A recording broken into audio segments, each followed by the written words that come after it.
여러분들 교재 286페이지 조도분이죠. 조도분의 두 가지 가운데 제7을 설명을 해서 거기에 빠지지 않게 하는 내용으로 이루어졌던 조도분의 두 가지 가운데 하나를 우리가 살펴봤었습니다. 두 번째는 이제 287페이지 제2번, 그래서 상변 마경, 자세히 내면의 마경을 밝혀서 깊이 삿됐고 그런데 떨어지는 것을 방비하다. 그 부분부터 보겠습니다. 선정을 닦아 오음이 녹아 없어질 때 나타나는 가지가지 마사를 밝혀 모든 수행하는 사람들에게 사특한 길에 떨어지지 않게 하다. 수행을 하지 않는 사람은 일상생활이 그대로 마장의 세계이므로 마장이 있어도 이를 모르거니와 닦아 나아가는 입장에서는 응당 만나는 것이기에 이를 경계한 것이며, 우리가 수행을 하면서 나는 왜 이렇게 번뇌가 많을까? 이런 생각을 되게들 하게 됩니다. 수행을 뭔가 해보려고 하는 사람 입장에서는. 근데 사실 그냥 뭐 수행을 안 하고 살던 사람이야, 여기서도 얘기했듯이 그대로가 마장이 세계에 살기 때문에 같이 흘러가니까, 흐르는 물에, 마장에 흐르는 물에 같이 흘러가니까 뭐 편하게 그냥 그렇게 살았는데, 지금은 흘러가는 물을 그대로 흘러가는 것이 아니라 탁 서 있다, 이게 이제. 그럼 물살을 느끼게 되죠. 흘러가다가 그냥 서 있으면은 개울물 흘러갈 때 다리 걷고 발 담그고 물가에 뒷짐지고 서 있으면은 물살을 느끼게 되죠. 우리는 서 있기만 하는 것이 아니라 오히려 거슬러 올라가고 있다고도 할 수 있겠습니다. 그러니까 거친 물살의 흐름을 느끼게 되죠. 그냥 흘러갈 때야 같이 흘러가니까 편하죠. 그냥 그대로 헤엄치고 가면은 아무 불편함이 없이 그냥 쭉 가는데, 오히려 우리는 거슬러 올라가니까 세찬 물결을 느끼고 가지가지 힘들죠. 그래서 수행을 하면서 번뇌가 많은 것을 느끼는 것은 지극히 당연하다고 하겠습니다. 수행을 안 한 사람은 느낄 필요가 없겠죠. 마음 내킨 대로 사니까. 근데 우리는 지금 그 전에 습관대로 사는 게 아니고 그 습관을 거슬리려고 하고, 이제 나중에 이렇게 이제 습관을 잡고 이제 또 수행의 습관을 들이면은 나중에는 이제 또 수행 안 하기가 어려워질 때도 아마 있지 않을란가 생각이 됩니다. 지금은 이렇게 힘들지만 나중에는 수행 안 하기가 어렵다. 큰 스님들은 이제 오히려 새벽에 자고 일어났다 보니까 새벽에 자기가 종소리 듣고 있으면 괴로워가지고 할 수 없이 이제 일어나는 이제 그런, 반대로 이제 업이 수행의 업에 짙어지게 되면은 수행 안 하기가 어렵다. 뭐 이런 말까지 이제 나올 수도 있겠는데, 지금 입장에서는 이제 흐르는 물을 거슬러 올라간다고 하겠습니다. 근데 그 제거되는 순서로는 거친 처음에 세금으로부터 미세한 수상행식의 순서로 차례차례 제거되는 것임을 밝혔다. 즉 세금에 10가지 마장이 있는데 이를 수행하여 세금의 마장이 사라지면 수음을 비롯한 마장이 남게 되고, 이렇게 수행하여 마침내 미세한 식음의 마장이 사라질 때 비로소 마장에서 영원히 벗어나게 된다는 것이다. 50가지의 마구니 내용을 설명하면 다음과 같다. 일단 세금의 마경, 이제 마경의 시작이죠. 겉으로 드러나는 마경의 시작입니다. 겉으로. 제일 처음에 이제 세금의 마 10가지, 하나하나는 안 하고 통틀어서 이렇게 마경을 봅니다. 알아나 마땅히 알라, 내가 도랑에 앉아서 모든 잡념이 사라지고 그 잡념이 만약 다 끊어진다면 모든 잡념을 여인 곳에 일체가 정밀롭게 밝아서 움직이고 고요함에 흔들리지 않고 기억과 잊음이 한결같을 것이다. 이러한 곳에 머물러 산마지에 들어가면 마치 눈 밝은 사람이 매우 어두운 곳에 있는 것처럼 정미로운 성품은 묘하게 깨끗하나 마음은 아직 비를 바라지 못하는 것과 같은데 이것을 세금에 갇힌 것이라고 한다. 그러나 만약 눈이 밝아져서 희방이 훤히 열린다면, 희방이 훤히 열린다는 말을 98번 줄을 통해 한번 보겠습니다. 시방 통계, 오음이 없어져 가는 모습은 몸이 멸하여 무에 돌아가는 것이 아니라 관조하는 힘이 통조해서 미혹에 걸리지 아니함을 말한 것이기에 마치 눈이 밝아지면 시방이 통계한 것과 같다고 한 것이다. 눈이 밝아 시방이 통계했다는 것은 지혜의 심광이 밝아져서 육안을 쓰지 아니하고도 시방이 환하게 밝아지며 전에 어둡던 것이 바람에 구름이 벗겨지듯이 밝아져서 안으로는 오장이 백고를 오장, 백고 백회를 통철하고 밖으로는 산하대지를 통계해서 천상과 인간을 보되 모두 손바닥을 보는 것과 같을 것이다. 여기에서 세금이 다한 모습은 마치 5겹의 옷 가운데 겉옷을 벗는 것과 같다. 이제 그 몸에서 어떤 어떤 수행자는 이제 그 수행을 열심히 참선을 하다 보니까 밑에서 지금 절에 이렇게 짐을 지고 이바지를 해서 대중스님들에게 공양을 올리기 위해서 이렇게 지고 있고 오는 모습이 이렇게 보였다고 합니다. 그래서 그 절에 원주스님 보고 힘들게 이렇게 가져오고 있으니까 좀 가서 가져가는 게 좋겠다고. 정말 그 멀리서 보이지 않을 텐데. 그래서 가서 보니까 진짜 그렇게 갖고 오는 것이 보였다고. 그런 이제 방한함 스님도 옛날에 그런 말씀을 해가지고 한때 그런 일이 있었다고 하고, 또 최근에 어떤 그 스님께서도 저에게 그런 말을, 자기가 그런 일이 있었는데 또 그때 한참 그렇게 하다가 그 뒤로는 또 안 보이더라고. 자기 심경을 토로하시면서 근데 그 말씀이 진실되게 믿어졌어요.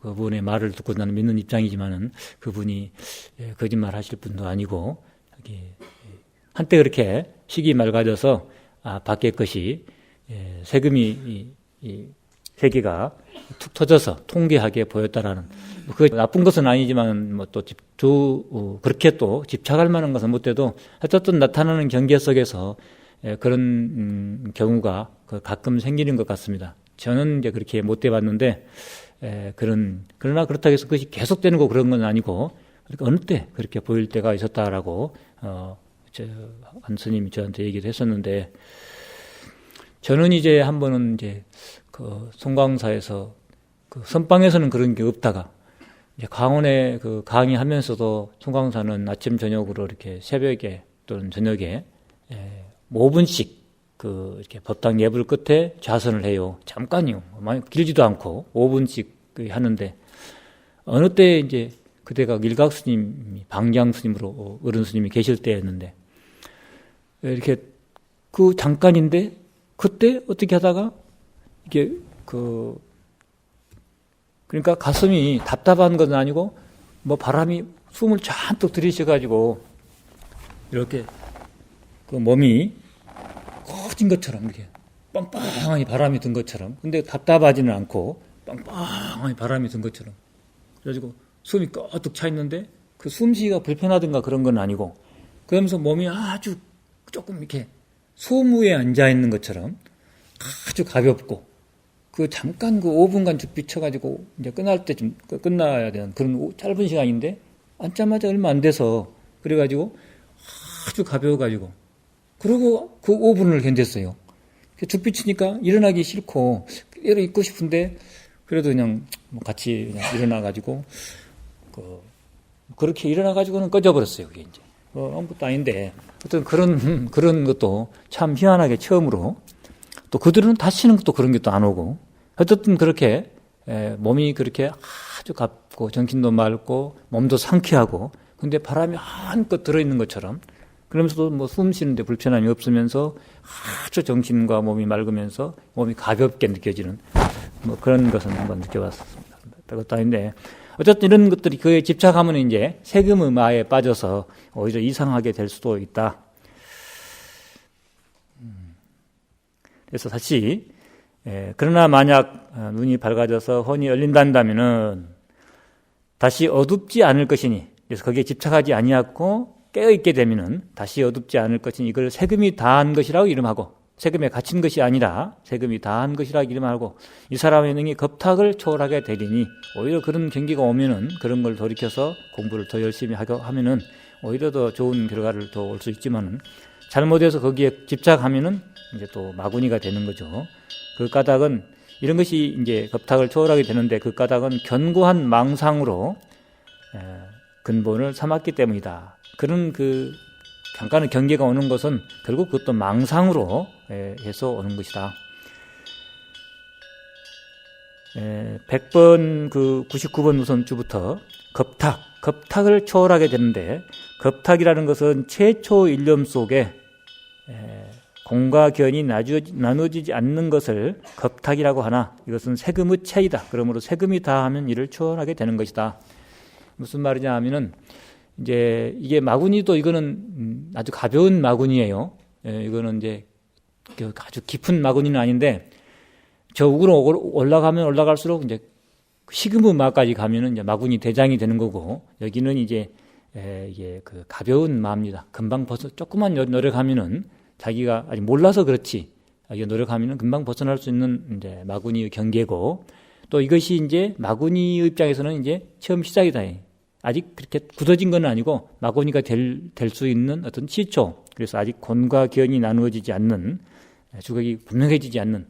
우리도 가면 갈수록 이게 분별심이 커지면 커지고 이렇게 뚜렷해지고 나눠지고 이렇게 거칠어지면 질수록 이제 문제가 많아지는데, 이 마구니는 이제 5단계로 나눠본다면 세금은 시작이기 때문에 벗어나기도 쉽고 또 생기는 것도 힘이 일등하게 이렇게 생겨서 공과 견이 나누어지는 마구니의 이제 시초다.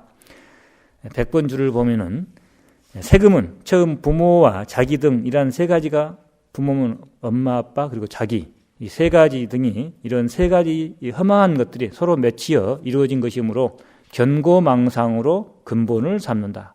망상이 조금 견고해지려고 하는 것으로 근본을 삼는다.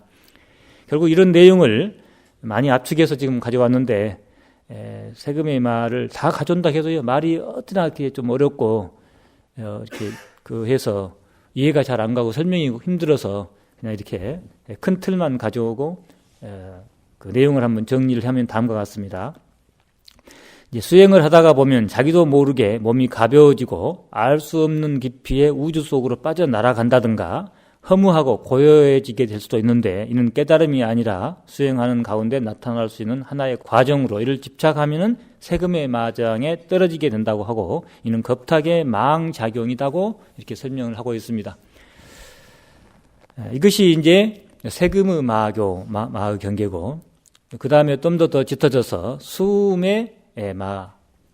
아라나 저 선남자가 삼마제와 사마타를 쌍수하는 가운데 세금이 다 녹아 없어진 사람은 모두 부처님의 마음을 보게 되는데, 마치 거울 속에 비치는 자신의 모습을 보는 것과 같을 것이다. 왜냐하면 할 수 있는 것 같으면서도 작용할 수가 없는 것이 마치 가위 눌린 사람이 손발이 온전하고 보고 듣는 것이 분명하지만 마음에 객기나 사기가 눌려 움직일 수 없는 것과 같다.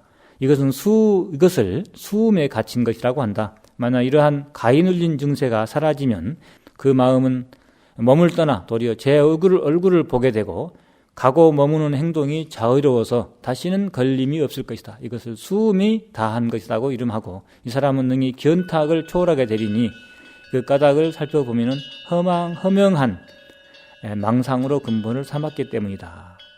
이거는 유체이탈처럼 이렇게 이런 어떤 경계가 나타나는 모양인데, 좀 다른 말로 표현해보면은 수행을 하다가 스스로 억누르고 자책감에 지나쳐서 미물을 보더라도 많은 비애를 느끼거나 스스로 근심에 빠져 죽고 싶어 하기도 하고, 또 자기의 수행이 수승하다는 생각으로 인하여 맹렬한 용기가 생겨 부처님과 같다고 여기기도 한다. 이러한 것은 다 수음에 홀린 것으로 견탁의 망작용을 일으킨 것이니, 견탁의 망작용으로 일어난 것이니 집착하지 말고 바로 깨어 있어야 한다. 다음에 상음의 마. 아라나 거기도 한번 볼까요? 그 101번과 102번. 수음이 다한 자는 이미 101번의 주 형해를 여의었으나 수음이 이게 다한 자는 수음에 가히 눌린 바가 되어 작용할 수 없기 때문에 수음이 소홀하면은 흩어지고 쉬어지면은 몸을 떠나 돌이켜 자기 모습을 보고 가고 머무는 것이 장애가 없다. 허망하게 견각을 일으켜서 담성, 이 담자는 고요할 담자입니다.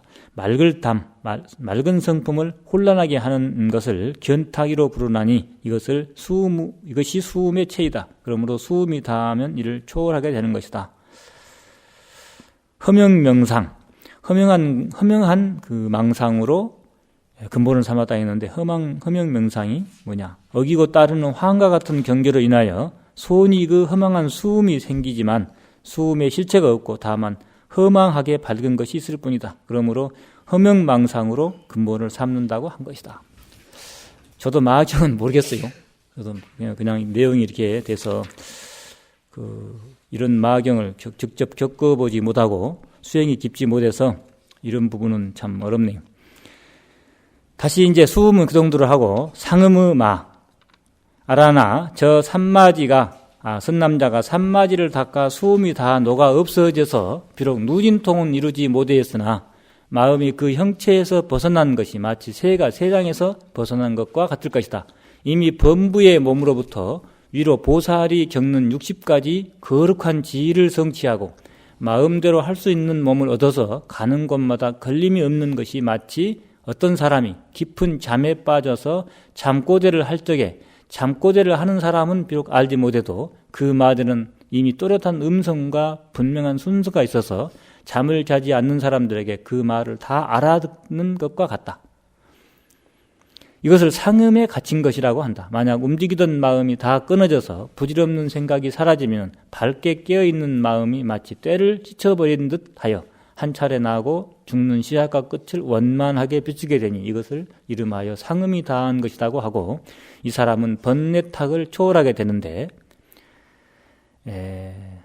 이 까닭을 살펴보면 융통한 망상으로 근본을 삼았기 때문이다.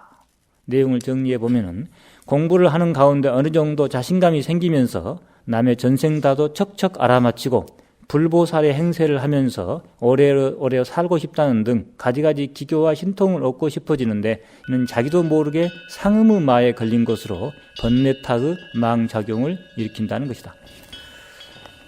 또 이렇게 그 상음의 마에 걸려서 헤매고 있는 모습을 또 봤습니다. 다음에 이제 50가지 마 중에서 이제 앞에 30가지가 넘어간 거예요. 이제 또 네 번째 행음의 마 10가지. 아라나 저 선남자가 산마지를 닦아 상음이 다한 자는 이 사람이 평소 꿈과 잡념이 소멸하고 자나 깨나 한결같이 깨달음의 밝음이 비고 고요하게 되는데 이는 마치 갠 허공과 같아서 다시는 경계에 따라 나타나는 거칠고 무거운 분별의 그림자가 없을 것이다. 또한 세간의 대지와 산하를 보더라도 마치 거울에 물건이 비치는 것처럼 와도 붙은 것이 없고 가도 남는 자취가 없어서 허공처럼 받아들이고 비치는 대로 응하여 마침내 묵은 습기가 없고 오직 하나의 정미로운 진리뿐이기에 생멸하는 근원이 여기에서 드러나는 것이다. 그러므로 시방의 12가지 중생을 다 볼 수 있는 것이니 비록 각각의 그 생명의 실마리에는 통달하지 못하나 태어날 때부터 함께하는 생명의 근원이 마치 아지랑이처럼 밝고 맑게 피어오르는 것과 같음을 보게 되는데 이것이 부진근의 마지막 구덩이요. 부진근은 105페이지 보면은 이제 눈에 정령이 빠지고 그냥 고깃덩어리 그래서 105번 부진근은 승의근이 아닌 승의근은 거기에 의식이 들어있는 거고 의지가 들어있는 거고 그냥 승의근이 아닌 안구나 귀 바퀴 된 물들로 된 고깃덩어리 감각기관 그 자체의 고깃덩어리를 그렇게 표현합니다. 그래 부진근의 마지막 구동이요. 이를 행음에 갇힌 것이라고 한다. 만약 이렇게 맑게 피어오르는 원래의 성품이 원래 맑은 곳으로 들어가 원래의 습기가 한번 맑아지는 것이 마치 파도가 사라져 맑은 물이 되는 것 같은데 106번 주변 보면 행음은 동요하는 습성으로 성품을 이루었기 때문에 원성이니 원습이니 하는 것이니 이러한 움직이는 습성을 말하면 원래대로 맑은 근본으로 돌아가 천류의 상이 다한 것이기에 마치 파도가 멸하면 변화하여 맑은 물이 되는 것 같다고 한 것이다. 그래서 사라져 맑은 물이 되는 것 같은데 이것을 행음이 다한 것이다. 이 사람은 능히 중생탁을 초월하게 되는데 그 까닭을 살펴보면 윤한 망상으로 이것이 이제 은자가 유자가 깊을 그윽할 유, 또 은자는 수물은 그윽하게 숨은 우리 이 행음은 우리 의지 중에서도 저 안에 70 그 정도짜리에 있기 때문에 숨어 있죠. 그래서 그거에 작용하는 근본을 삼았기 때문이다. 내용을 다시 한번 해보면은 부처님의 경전이나 선지식을 가까이 하지 않고 나름대로 열심히 수행하다가 신통이 생겨 이에 집착하다가 행음의 마에 걸린 것으로 중생탁의 망작용을 일으키어 죄업을 짓게 된다. 상당히 갈수록 경계가 높아지고 마가 더 굳어져 가는 거예요. 벗어나기도 어렵습니다. 자기가 자기한테 갇혀가지고 이제 벗어나기도 어렵고 더욱더 이제 굳어져 가는 마의 경계가 굳어져 가는 경계는 높은데 이제 마구니가 이거 신통도 이제 나는 거예요. 갈수록 더 얼른 보면은 부처인지 마구니인지 잘 분간이 안 가게 자꾸만 높아져 가는 거죠. 지금 벗어나기도 어렵습니다. 다음에 이제 마지막 식음의 마의 경계. 여기는 이제 마경이 아주 깊어져서 구제도 어렵고 죄가 아주 무거워집니다. 큰 죄를 짓게 되죠. 이제 식음의 마 10가지 아라나 저 선남자가 삼마제를 닦아 행음이 다한 자는 세간의 성품이라고 해야 할 그윽하고 맑고 요동하며 태어날 때부터 함께하는 생의 깃틀이 깊고 생의 깃틀이면 지금 행음이 앞에 행음이죠. 생의 깃틀이 깊고 미세한 번뇌의 끈이 문득 부서질 것이다. 이와 같이 보특가라의 업을 따르던 깊은 명맥의 가몽이 여기서 보특가라는 말이 능음에 자주 나오는데 이 보특가라는 말은 유식이 생기기 전에 대중부에서 원래 초기에는 이 보특가라는 말을 쓰지 않고 육군이 모든 것의 주인이었으니까 그랬는데 육군 가지고 설명이 안 되는 부분이 있었다고 그랬죠. 그래서 업을 이야기할 때 무아라고는 하는데 뭔가 또 생리 주체를 임시로라도 세워야 되기 때문에 그때 그 임시로 세운 아입니다. 업의 주체로서 무아 가운데 그러다가 이런 것들이 발달해가지고 이런 보특가라니 이런 말들이 발달해서 난 중에 유식에 아리아식이 생겨요. 그래서 아리아식이 생기기 전에 불교에 그때 이 부부는 18부, 20여 부파 중에 대중부에서 이 보특가라 개념을 사용하기 시작했었습니다. 보특가라. 그러다가 이제 그게 이제 그런 것들이 발전해가지고 이제 무아라는 불교 입장 속에서 본래 그것이 공하기는 하지만은 식으로서 이제 존재하게 된다는 그런 사상이 나게 되는데 그 시초를 제공한 것이 이 보특가라 사상입니다. 어쨌든 아예요, 가아예요. 그래서 가아라고 합니다. 이 보특가라의 업을 따르던 보특가라 나오기 전에는 그냥 육군이 모든 걸 짓는다고 부처님이 그랬죠. 아함에서 육군이. 근데 육군이라고 하라고 좀 그러니까 그의 중심 어떤 걸로 임시로 그 아를 세운 게 보특가라였습니다.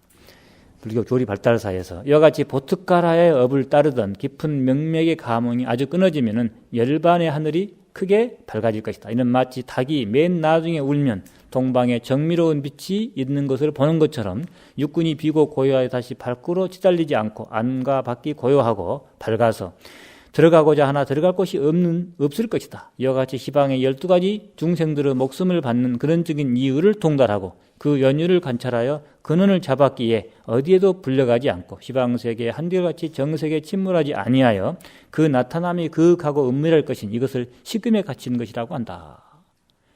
우리가 보면은 색계, 무색계 이런 데 중생에 사는 중생들은 거의 그 부처님과 똑같이 집착도 안 하고 자기 아에 대해서도 거의 그냥 조금 남아있을 뿐이지 거의 없기 때문에 아주 성스럽기가 이루 말할 수 없이 성스럽다고 그래요.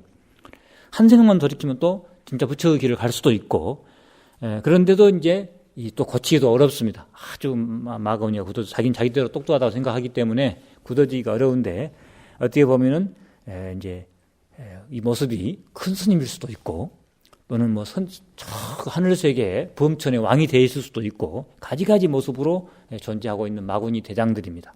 그래서 아주 성스러운 모습으로 잘 분간이 안 간다는 거예요. 지금 여기서 하는 말이. 지금 거의 부처님의 모습이나 이 마구니의 모습이나 내면 안팎으로 거의 비슷하다. 이와 같이 시방의 12가지 중생들의 목숨을 받는 근원적인 이유를 통달하고 그 연유를 관찰하여 근원을 잡았기에 어디에도 불려가지도 않고 시방세계에 한결같이 정색에 침몰하지 아니하여 그 나타남이 그윽하고 은밀할 것이니 이것을 식음에 갇힌 것이라고 한다. 만일 여러 종류의 태어나 동일함을 얻는 가운데 육문을 소멸하고 육군이죠. 개합을 성취하면 보고 듣는 작용이 서로 통하고 아울러 호용해 일체가 청정할 것이며 시방세계와 몸과 마음이 마치 폐유리처럼, 폐유리는 아주 청색의 보배입니다. 폐유리, 자거, 만어, 유리 어쩌고 하면서 우리 아미타경이 나오죠. 보물이죠. 폐유리처럼 내외가 명철할 것이니 이것을 식음에 다한 것이라 이름하고 이 사람은 능히 명탁을 초월하리니 그 까닭을 살펴보면 망상 허무한 전도망상으로 근본을 삼았기 때문이다. 쉽게 설명을 해보면은 앞에 행음의 마에 걸린 사람은 앞에 식음 말고 행음의 마에 걸린 사람은 그래도 금방 드러나지만 처음에 세금은 자기 자신도 알고 자기도 금방 벗어나기도 쉽고 금방 그렇게 느끼니까 이건 좋은 경계가 있구나 하고 이제 금방 알아차리고 그 집착 안 하면 문제 안 돼요. 그래서 아주 가벼운데 크게 굳어지지도 않았고 더는 행음에까지 세금, 그 다음에 수음, 상음, 행음 행음까지는 그래도 드러난다. 밖으로 다른 사람도 느끼에 아이고 저 사람 마구니가 되어 있구나. 설사 자기는 미쳐서 모르다 하더라도 다른 사람은 마구니가 되어 있는지를 아는데 식음의 마에 걸려있는 사람은 분간이 안 된다는 거예요. 지금. 쉽게 분간이. 그래도 행음의 마에 걸린 사람은 그 밑으로 말할 것도 없고 행음의 마, 색수, 상, 행음의 마까지는 그래도 금방 드러나지만 식음의 마에 걸린 사람은 가리기도 어렵다. 밖으로 보기에는 열심히 수행하는 선지식 같지만은 욕심을 가지고 있기 때문이며 명탁의 망작용을 일으켜 제일 처음에가 겁탁, 견탁, 번뇌탁, 중생탁, 명탁의 망작용을 일으켜 죄업을 짓게 된다. 이러한 마구니의 소굴을 벗어나는 길은 어디에도 집착하지 않고 오직 부처님과 같이 중생을 위해서 살려고 했을 때 그 식음의 마에 걸리지 않게 될 것이다. 113번 마구니 일에 대한 결론.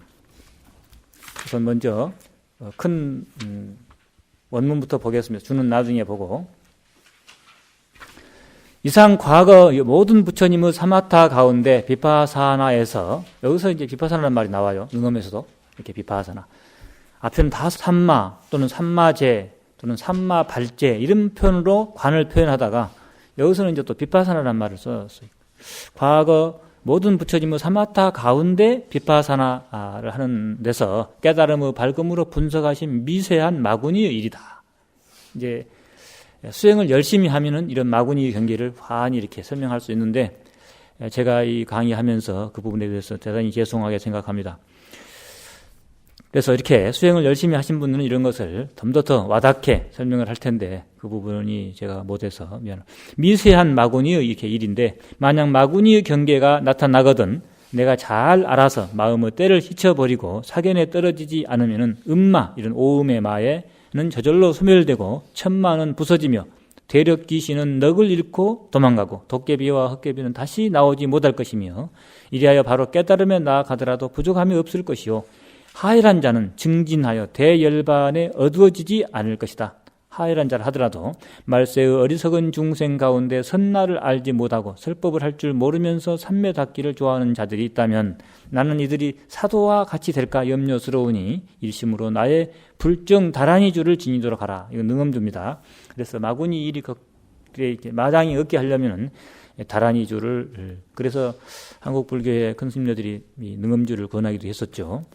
만일 애우지 못하거든 선당에 써두거나 몸에 차거나 하면은 모든 마구니가 흔들지 못할 것이 이는 마땅히 희방요리의 구경까지 닦아 나아가 최후 수범을 공경하여 받들도록 하라. 117번 주부터 보면은 중간에 화성에서 쉬지 않고 법화경 내용을 잠깐 이끌어 온 거죠.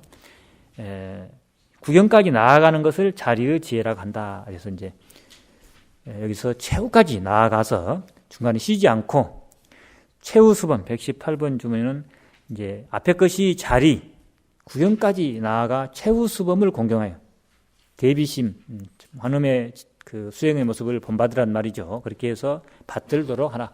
이런 마구니에 걸리지 않는 길은 바로 그 부처님의 대자배비의 마음을 합했을 때야만이 이런 사견에 안 꺼지고 나를 세우면은 갔다 가면 어느 정도까지는 그게 도움이 될랑가 몰라도 결국 마구니의 세계에 걸려서 자기는 또 모르는 사이에 공부가 안 되는 거예요. 이제 엉뚱한 길로 삿된 길로 빠져들기 때문에 이런 그 대비심이라야 그걸 치료할 수 있는 거예요.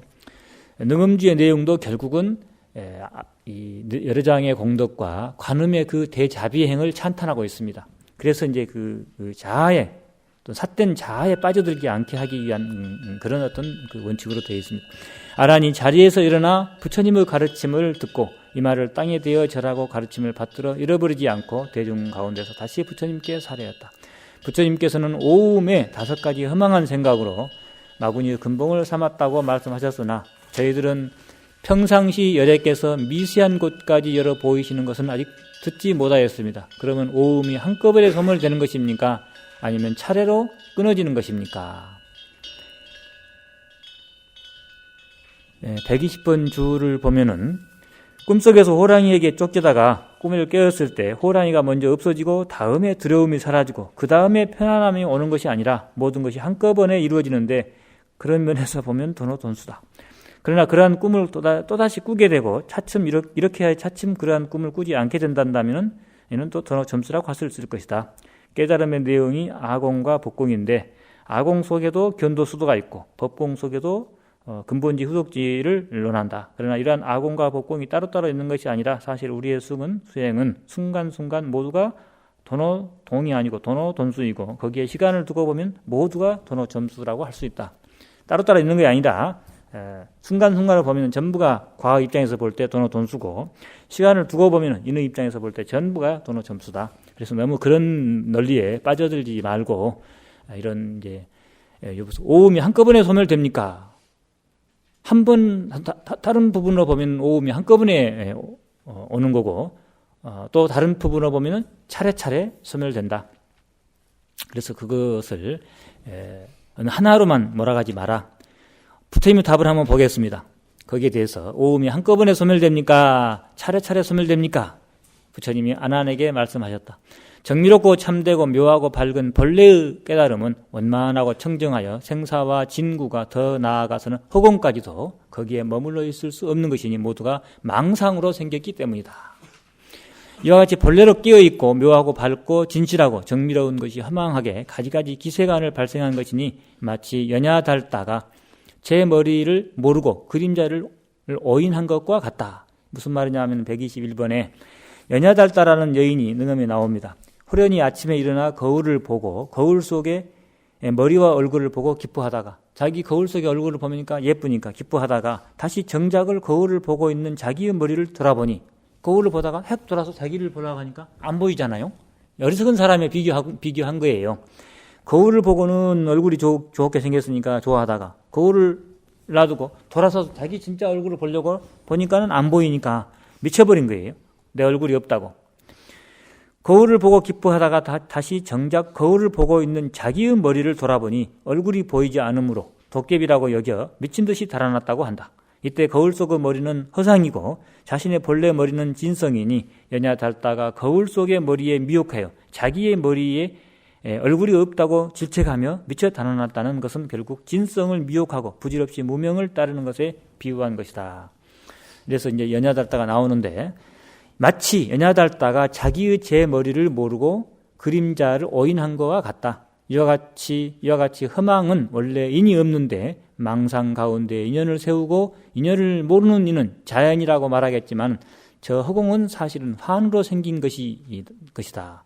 그런데도 인연이다. 자연이다 하는 것은 다 중생의 분별 망심으로 헤아리는 것이다. 인연이라고 할 때는 무엇이 이것과 저것이 생겨서 우리의 본 성품이 생겼다고 이렇게 보려고 한다든가, 우리의 창조 진심은 인연이 아니고 생겼다 없어졌다 그런 게 아니고 항상 깨어 있는 거고, 또 자연이란 말은 어떤 대상으로서 바깥의 대상으로 그냥 존재로 어떤 실체가 있는 수계도 아니라는 거죠. 허망으로 어떤 거에 대해서 생기는 것도 아니고 또 그 실체가 따로 있는 것도 아니고, 이것은 어떤 그런 분별에서 벗어나 있다는 거죠. 다시 부처님이 말씀이 이어진다. 알아나 허망의 생긴 곳을 알면 허망의 인연을 말할 수 있겠지만, 허망이 원래 없는 것이라면 허망의 인연을 말한다 하더라도 원래 있는 것이 아닌데 하물며 알지 못하고 자연이라 추측함이겠느냐. 그러므로 열애는 오음의 근본 현상이 다 망상이라고 하는 것이다.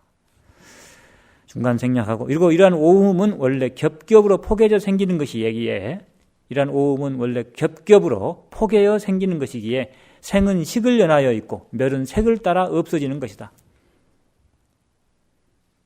122번 줄을 보면은 식은 겉바라건에 비유하고 색은 최후 매듭에 비유하였다. 매듭이 수건을 의지하여 있는 것이기 때문에 생이 식을 인하여 일어나고 해가 차례를 따르기 때문에 멸이 색을 따라 없어진다고 한 것이다. 오음의 생기하는 것은 미세한 것으로부터 거친 것에 이르는 것이니 미와 지로 말미암아 식이 있는 것이며, 더 나아가서는 수음으로 인하여 세금이 있는 것이고, 멸은 추로부터 세에 이르게 되는 것이니 반드시 세금을 파하고 나중에 수음이 나타나며, 더 나아가서는 행음을 파하고 나중에 식음이 나타난다는 것이다. 마의 경계를 이렇게 계속 이야기하고 있습니다. 그래서 이렇게 그러므로 이치로는 단박 깨닫는 것이기에 이즉 도노, 이치인즉 단박 깨닫는다. 이치로는 단박 깨닫는 것이기에 깨달으면은 모두 소멸되겠지만은 현실은 우리 업보 현실은 단박에 없어지는 것이 아니기에 사비돈제, 사 현실적인 것, 사는 몰록 재해지는 것이 아니다. 차례를 따라 소멸되는 것이다.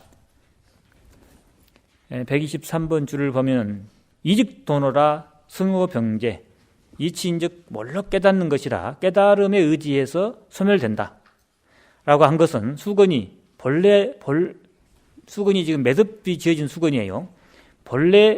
수건이 본래 매듭이 되어 있는, 묶여 있는 수건이 지금 풀려고 하는데 수건 자체가 본래 없다. 수건이 본무한 것임을 알면 매듭도 있지 않을 것이라는 뜻이며, 사비돈제 인차재진, 사는 현실적인, 이치는 이론적이고 사는 현실적이에요. 이즉 도노, 사즉 사비돈제 뭐 이렇게 나오죠. 사는 순간에 없어지는 것이 아니다.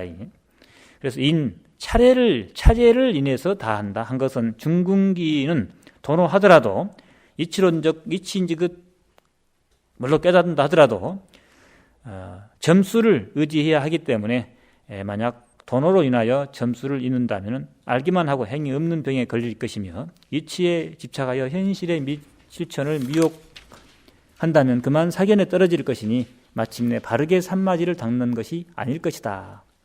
뭐 등등 해가지고 조계종에서 도노 돈수냐 도노 점수냐 가지고도 그동안 논란도 많이 했는데, 굳이 이런 게 논란에 빠질 것 없이 과에서 보면, 구경각에서 보면은 아라한이 구경각이라고 한다면 아나함까지, 제3 아나함, 제2 수타원, 사타함, 제1 수타원 다 불각이죠.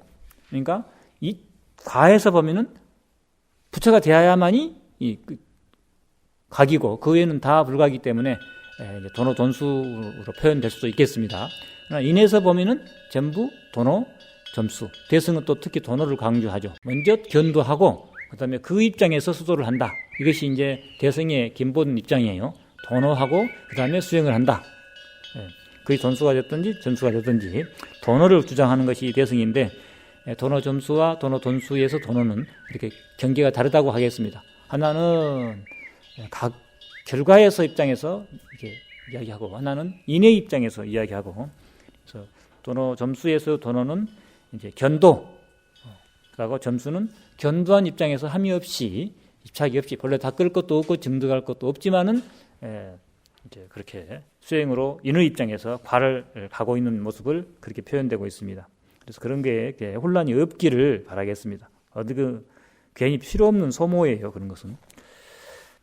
여기까지 이제 마구니 경계를 봤는데, 여기서 지금 어떻게 마구니를 다시 알 것인가? 능엄정에서가 또 오히려 어렵고 다른 경전의 인용을 조금 해왔습니다. 깨달은 사람은 이 말 듣고 다 이해가 갈랑가 모르는데 말이 어찌나 이렇게 애매한지 알 수가 없어요.